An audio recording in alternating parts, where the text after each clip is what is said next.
In our week 3 assignment, we're going to be painting a distant ocean as viewed from atop a bluff, which is surrounded by a bunch of trees. And here in Seattle, where I live, there are a lot of nice places to go hiking that are kind of up on bluffs or ridges or even mountains, and they overlook the ocean most of the time. And so there's this really common view that I get here. And where you live, you might not have this kind of view, but I think this will give us, it'll give us a little bit of insight into the basics of painting an ocean, and it will give us a lot of different ways to experiment with painting trees and leaves, and I think that's really important.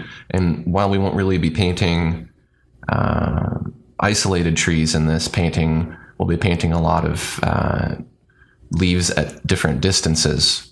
And this will really give you a lot of insight into how to paint trees later on in other paintings. So this is our kind of our main reference photo. We're going to be painting something similar to this perspective, but I have some other examples of bluffs here that we can take a look at.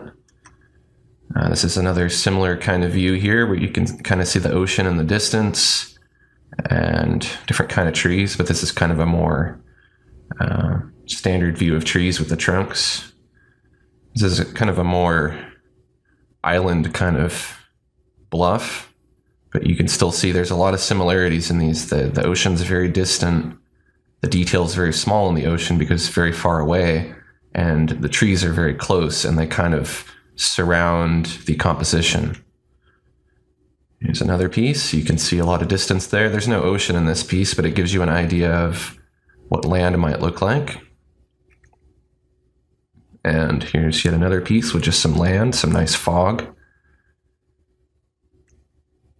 And another picture from Seattle. So that gives us some idea of kind of what we're going for, and we'll look at some of these examples in more detail to make some observations that'll help us while we're painting. While the ocean's surface is far away from the observer, it still has detail and character, with ripples and streaks of varying color. Ripples and waves are accomplished by creating contrast, placing dark against light. Contrast works well for achieving movement and form in water. Avoid adding too much detail to the water because the ocean is far away in this composition. All of its details should be reduced in size to fit into perspective. Make sure to set the ocean and horizon into the background by reducing focus using blur and the blender brushes. Trees come in a wide range of shapes and sizes, but they all share some common characteristics. First of all, leaves. Leaves vary in shape and size depending on the type of the tree you're painting. From a distance, leaves converge into clumps of fractal shapes with only basic color and form. Their colors are often influenced by the sky color, and they may get lighter in value near the horizon. Closer to the foreground, leaves have clearly defined shapes and must be spaced apart to fit into perspective. The shadow values should get darker as you move closer into the foreground. Tree trunks and limbs often grow in a forking fractal pattern. The base of the trunk is often the largest section, and each branch which forks off of it reduces in diameter as it grows away from the trunk. Branches can be straight, crooked, thick, thin, and everything in between. The more character your tree has, the more real it will look. Make sure to overlap some of your branches so your tree doesn't look flat. Smaller branches tend to have more contrast than the trunk and large limbs. So in this example here, I have this tree that I've kind of partially painted in, and you can see I kind of started with a trunk, and then there's some big branches, and they get smaller and smaller and smaller as they fork off. I did a whole bunch kind of over here on this end. And I'll just do a few more real quick so we can see how that works. Starting out with kind of firm pressure, and I'm tapering off, so I'm letting go, letting up with my pen just a little bit to make these smaller branches. And you want them to overlap a little bit. They can go different directions and really kind of fork however you want. You really kind of want to stagger these branches when they fork. So I'm doing kind of a every other branch kind of thing rather than branches coming out of the same area. or the same segment of the branch. And if you want, you can use a smaller brush, like the detail oils. I was using the scratch board tool there, and you could spend forever doing this, drawing all kinds of branches. There really isn't much of a shortcut to this. You kind of have to draw all of these branches, but it's something that's fun to do and it's good practice. Tree trunks and branches are cylindrical in form and often have a distinct light side and shadow side. The shadow side can often absorb the reflected color from the sky and nearby objects like grass. Adding reflected light helps to make the tree look more cylindrical. Trunks and branches are typically shades of gray, brown, and white. Leaves and branches can cast shadows onto the tree. Use this to effect by adding dark where the light source is fully obstructed. So in this example here, our light source is off to the right, and I have this little stump here that I'm going to shade. So this is several cylinders. We're going to do the main one here. So I'm just going to add a lighter brown color to the side that's facing the light. Use a smaller brush to do that for the limbs. You don't have to shade all the limbs because some of the limbs might get less light, some might get more. Get something like that. We'll just lighten our color a little bit more. Add a little more highlight. You can add as much as you want here. And if we want to add some reflected light on the opposite side, we can sample our sky color. Dull it down just a little bit. Put some sky color on the back side. Now this is going to be kind of subtle. Might only be able to barely see this, but that's good. And we'll put in a little bit of the grass color too. We'll sample the grass color, dull it down a little, put in a little bit of the grass color. Now I'll zoom into this and we'll see if you can see it a little bit better. Now it looks a little bit more cylindrical. There's some light reflecting off of that bark. Trees have bark, which is often rough and textured. Texture is very important to achieving effective tree trunks. The texture may become more noticeable as the tree ages, so the trunk and larger limbs will have the most distinct texture. Paper textures work well, as does the sponge brush for creating rough texture. Bark often has a grain which runs vertically along the trunk and limbs. There can also be burrs and knots which can distort the grain. So we'll add some shading to our tree trunk here. I'm going to use preserve transparency here, and we'll use a sponge. And depending on which size you make your sponge, you'll get a different kind of texture. I'm going to use this size. We want to use the darkest color in our tree, or a darker color than that. And I'm just going to brush over trunk, and we get some instant texture, as you can see there. Now, if I blend it a little bit, I can use the diffuse blur or the coarse oily blender. I can establish some sort of grain, so I'm going to paint vertically down along the tree. There we go. And sometimes the bark kind of splits with another type of grain, and that kind of swirls around the tree. So you could use something like the scratch board tool with a kind of thin diameter to kind of draw in some streaks that kind of enhance the contours of these branches.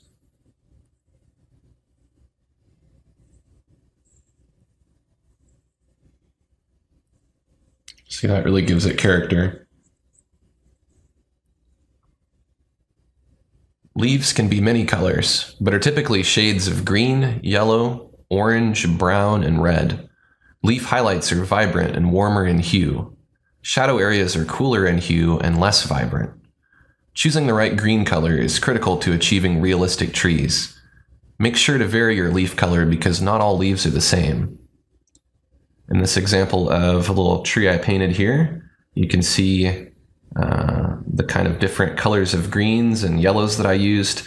I used some of the sky color, reflected off some of the leaves that are pointed away from the light source, and then the leaves that are closer to the light source are much warmer, and they're kind of reflecting a bit of the sun color, which really makes it look nice and realistic. If I just used a kind of monochromatic leaf color scheme, it would just look flat. It wouldn't look like it's there existing in this landscape with all these nice colors. So colors are very important to add to your leaves.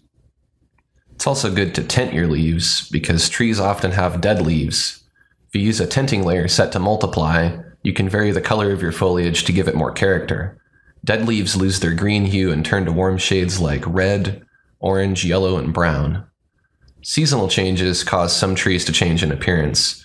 Leaves may change in color, size, and even disappear altogether. Trees like evergreens show very little seasonal change and remain consistent throughout the year. For fall scenes, you should use a lot of reds, yellows, and oranges. In spring and summer, use bright yellow greens. Winter scenes are often monochromatic with cool hues and muted colors. A tree's size and shape changes drastically over time. Trees live a long life, and their shape tends to get more and more exaggerated with age. Trees grow to a variety of heights, usually very tall. Distant trees may seem smaller compared to foreground trees because of perspective diminution and foreshortening. To make a foreground or midground tree look tall, place it well above the horizon line. To make it look short, place it lower on the horizon. For additional realism, add objects to the composition which establish scale when compared to the tree. For instance, here we could add a person. Just draw a little stick figure here to go along with our stick figure trees. And if our person is the same height as the observer, then their eyes will be level with the horizon line. And there we go. This tree now looks like it's this much taller than this person.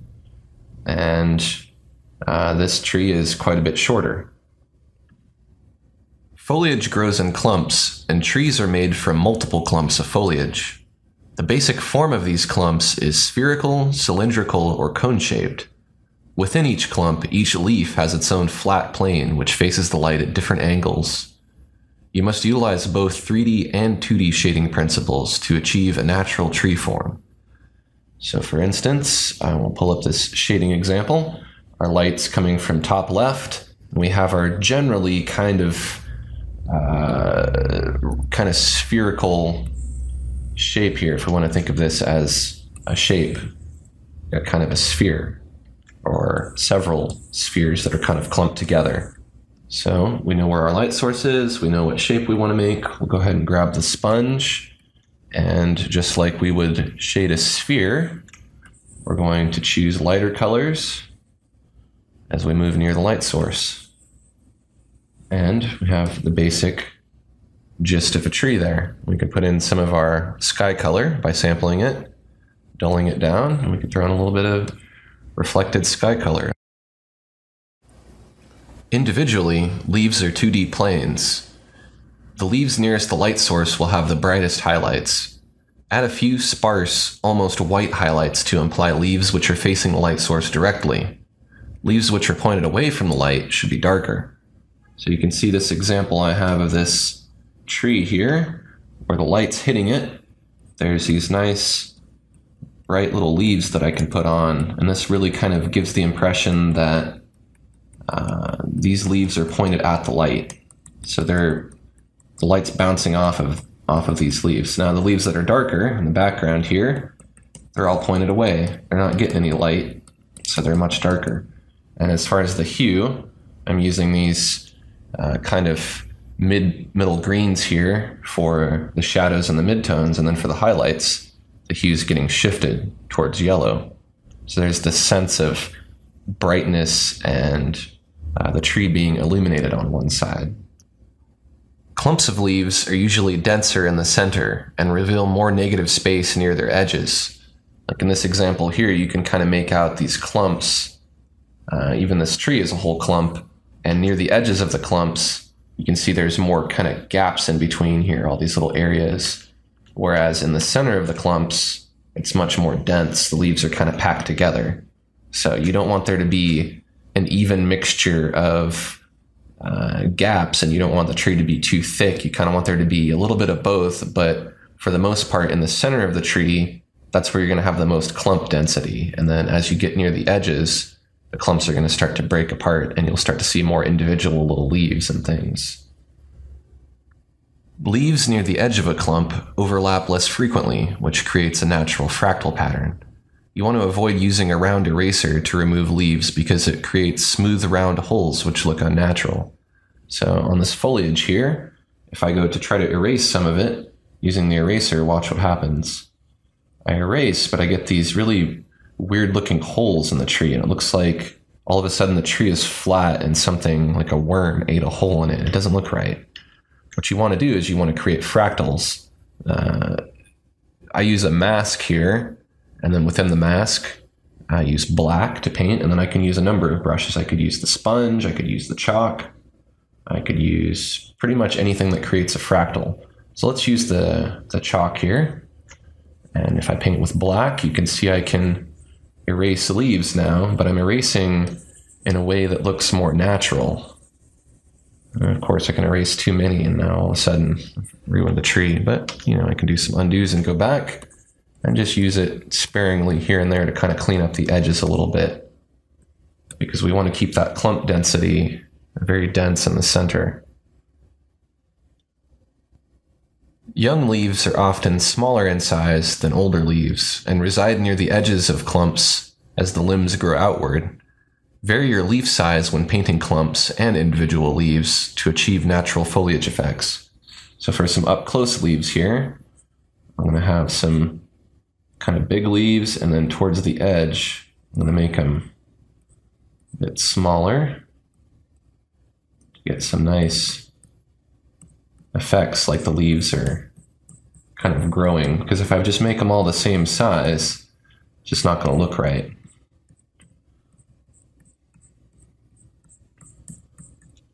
And you could just start doing your clumps, and basically what I do here with this particular brush is I press really hard with really firm pressure when I start making my clumps, and then when I get towards the edge of the clumps, I use lighter pressure. That makes the clumps, or the individual leaves, smaller. You also want to change your direction. You want the leaves to kind of flow off of the branches. Let's see, they get smaller as they go towards the end. And you could, of course, make your brush smaller too if that's easier.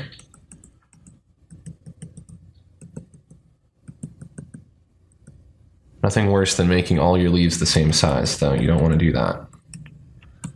You can even put in a few real big ones here and there. Now you might have a branch that maybe hangs down. And if you have a branch that hangs down, or you just have kind of a droopy tree, then you'll want to use leaf bearing, which is the direction that the leaf is kind of going, or the clumps are going. So in this example, the bearing is kind of down, so my leaves are all going to kind of hang down here off of my branches. I'm not going to really do any that point up. Maybe occasionally there might be a few that kind of stray.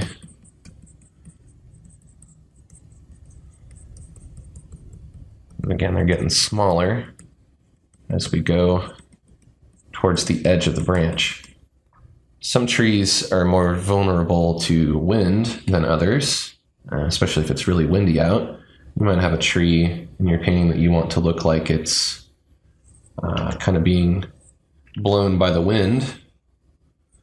Put some branches here, and then we could paint some leaves. And you would want your leaves to have a bearing that kind of goes to the side here, which would really give your piece the feel of there being some wind.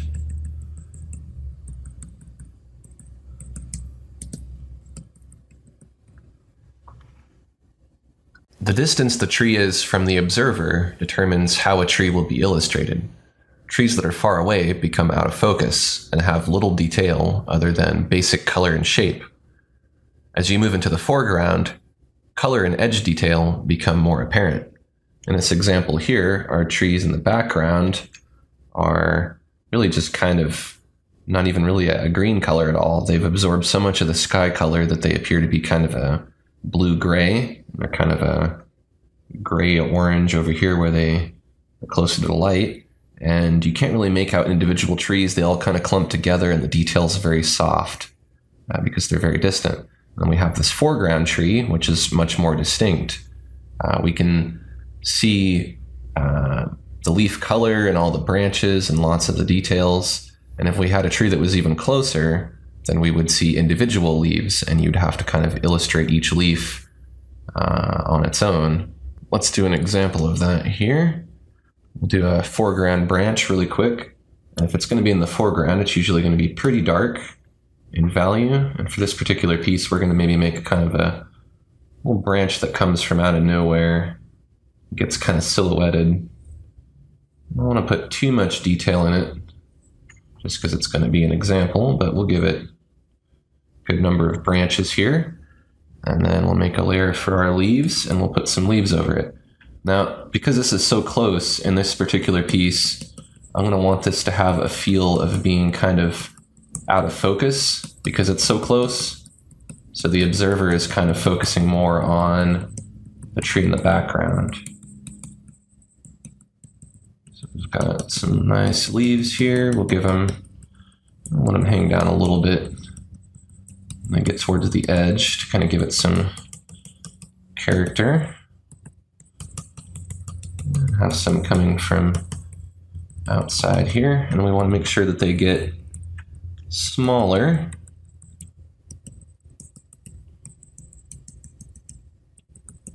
Towards the edge of the clumps.